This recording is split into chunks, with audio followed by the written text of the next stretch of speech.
Grosse performance de Julien Benneteau, qui a sorti le 10e mondial, David Goffin en 2 manches, 6-3, 6-3.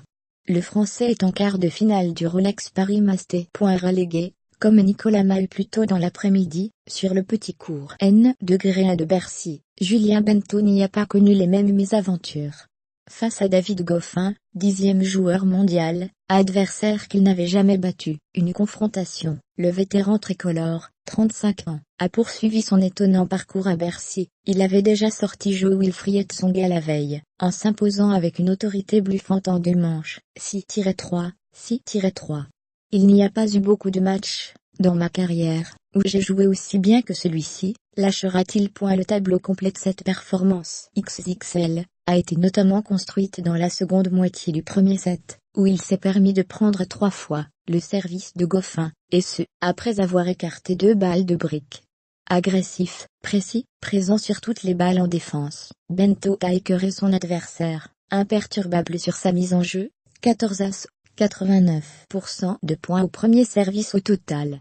Une dynamique sur laquelle il a surfé pendant un peu plus d'1 heure, sur un nuage.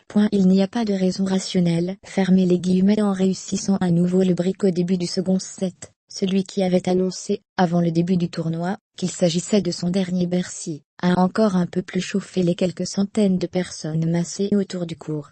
Et n'a plus lâché cet avantage, achevant le duel en tenant son service, et en réalisant un minimum d'erreurs. Propre et efficace.